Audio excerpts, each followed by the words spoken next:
I recently found myself in a coffee shop in London, sitting across from this brilliant doctoral student, second-generation immigrant family from the Middle East. Okay. And he was just incredibly articulate. He was talking about decolonization with this kind of poetic fire. For him, it wasn't just political. It felt spiritual. Spiritual. That's a powerful word for it. It really was. He spoke about the axis of resistance not as some geopolitical alliance, but as this, romantic, almost holy force for liberation. So he was using the academic language. Completely. Epistemic violence, reclaiming agency, all of it. He saw it as this noble struggle. He even showed me a thread on his phone celebrating a regime's defiance against sanctions, and his eyes, they actually missed it over with pride. He saw himself in that. I can picture that. But then the whole conversation it took this sharp, disorienting turn. I brought up a statistic. A specific uncomfortable one. Which was? The 853 executions carried out by that exact regime in 1 year, many of them women, ethnic minorities. And how did he react? The shift was instantaneous. The nuanced academic just vanished. He got agitated. He didn't engage with the number at all. He just waved his hand and called it colonial propaganda. Wow. Weaponize human rights, he said. He was angry. Not at the executions, but at the mention of them. At the fact itself. Exactly. And that's what struck me. Here's a man enjoying the safety of a Western democracy, using French philosophy to defend a theocracy that would probably imprison him for his lifestyle. It wasn't political analysis. It felt like a psychological defense. Evasion. A total evasion. And it made me realize that for a lot of people, decolonization has mutated. It's not a tool for liberation anymore. It's become a kind of secular theology, a way to ignore the difficult present by hiding behind the crimes of the past. That is a tremendously powerful story, and it just perfectly frames the challenge, doesn't it? Our whole mission in this deep dive is to unpack that, to really get into the history of this idea. To separate the two things. Precisely.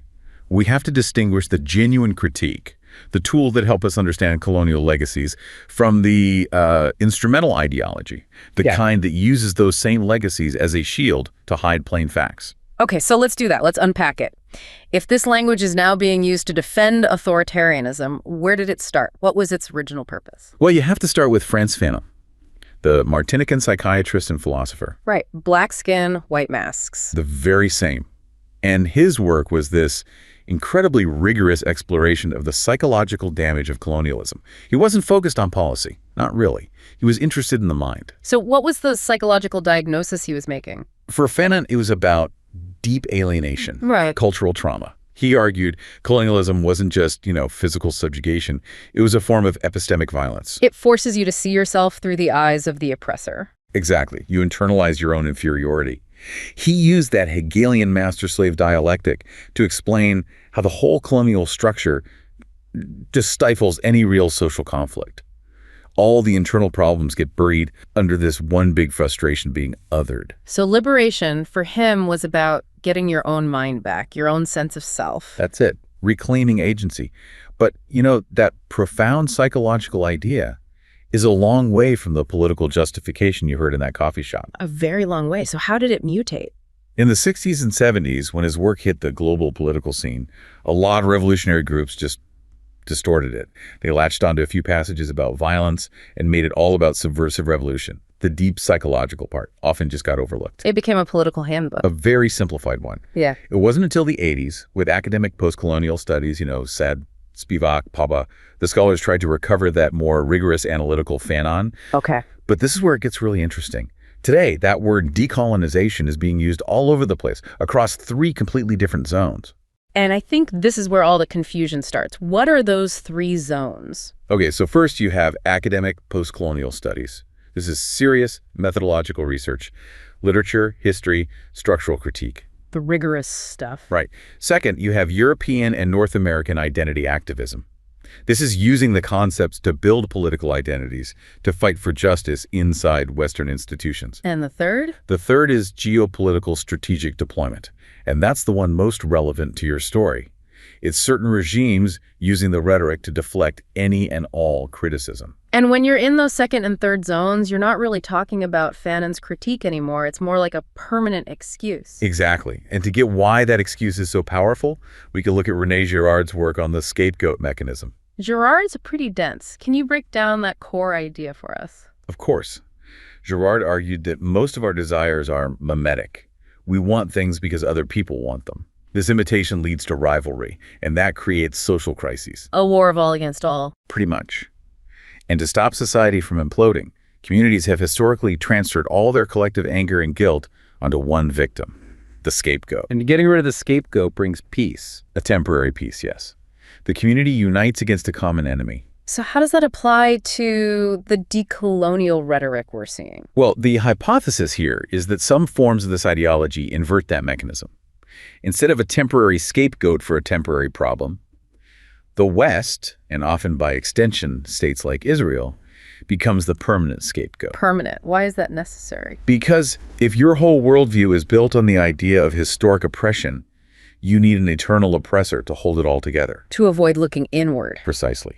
If you get rid of that permanent scapegoat, you'd be forced to confront your own current failures, corruption, mismanagement.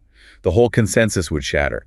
The external enemy keeps the internal peace. That's a sharp analysis, but let me push back a bit. We're not saying the real material impact of Western actions isn't a factor, are we? No, not at all. And that is the essential balance we have to strike. This doesn't deny genuine Western responsibilities. No, French in Algeria, Sykes-Picot. U.S. support for dictatorships? Absolutely. Those are real, documented wrongs. The key intellectual move here is to see how the memory of those real wrongs gets used strategically to evade present responsibilities. So it's the difference between acknowledging history and hiding behind it. Perfectly put. Hiding behind it. And that goes hand in hand with certain economic structures. You see this so clearly with the rentier state idea. The oil-rich nations. Exactly. Hayes and Bablawi defined it. It's got three elements.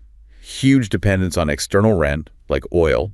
That rent is generated by a tiny part of the population, and the government is the main one getting the cash. And the political consequence of that is just devastating for any kind of civil society. It creates total political impunity. It severs the link between work and reward.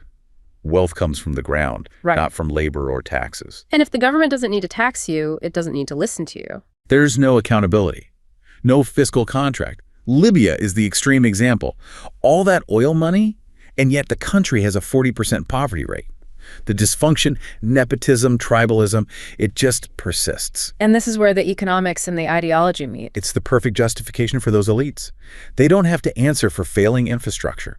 Every single failure is immediately blamed on neocolonialism or Western conspiracies. The oil pays for the consensus, and the ideology pays for the legitimacy. Without a single painful reform.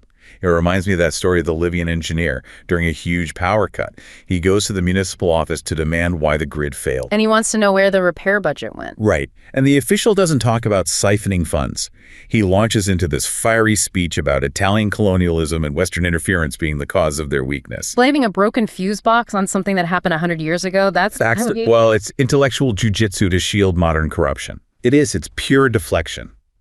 And you see a related thing happening in the cultural sphere, this contradiction between traditional values and these imported ideas. This is fascinating. The clash between, say, traditional concepts of honor and this new language of grievance. Traditional societies in the region, like Bedouin culture, they valued dignity, karama, honor, sharaf, pride. Presenting yourself as a helpless permanent victim was, frankly, dishonorable. Agency was everything. But now you have this language of fragility and trauma coming in through academic channels. Yes. It's what Oswald Spengler called pseudomorphosis.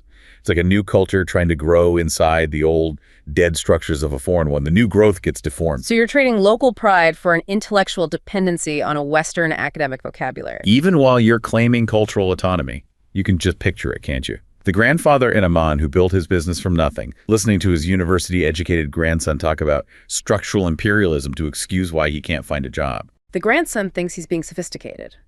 The grandfather just sees a loss of honor, a loss of agency. And that loss of agency is one of the most tragic outcomes. It can lead straight to self-segregation, which we see so clearly in what's called the diasporic paradox. Right. For the second and third generations living in, say, Paris or Toronto, they're in what anthropologists call a state of liminal identity. They're caught between worlds. Not fully assimilated, but not truly connected to the homeland their parents left. And decolonial ideology seems to offer a perfect solution to that crisis. It does. It gives you a total explanation for every problem you face, a pre-made narrative, and importantly, social capital in progressive circles in the West. It solves the identity crisis. But the paradox is that from the safety of a Western city, you end up romanticizing regimes that your own family fled because they were repressive and authoritarian. I think of the young man in Paris. He embraced this ideology to explain his alienation. But when he was offered a big corporate internship, his struggle shamed him. Sleeping with the enemy, they said. So the very ideology that was supposed to empower him ended up trapping him. It paralyzed his social mobility. It saw integration as a betrayal. Which brings us to the final piece. How this moves from an individual identity crisis to a tool for global strategy. And this is where the manipulation is at its most stark. States that need to deflect from their own issues have adopted this rhetoric as a key strategic tool. Iran, for example. Iran is a master. It uses the language of anti-imperial resistance to veil documented brutalities, high execution rates, persecution of women and minorities. And Russia. Russia, even while engaging in its own imperial conflicts, presents itself to the global South as the main champion against Western hegemony. It's an incredibly effective way to deflect attention. We're also seeing global actors like China doing this. Absolutely. China positions itself very effectively as a leader of the developing world, framing its rise as a stand against what they describe as historical Western colonial aggression. For any authoritarian regime, it's just incredibly useful. It's highly functional. It deflects human rights criticism, it delegitimizes your rivals, and it lets you frame your own expansion as anti-imperialism. Which brings us to, I think, a really necessary point. The need for what you call bidirectional self-criticism. We have to. If we're going to critique these decolonial narratives for evasion, we have to apply the exact same merciless rigor to our own Western narratives. And what does that Western self-criticism look like? What does it have to include?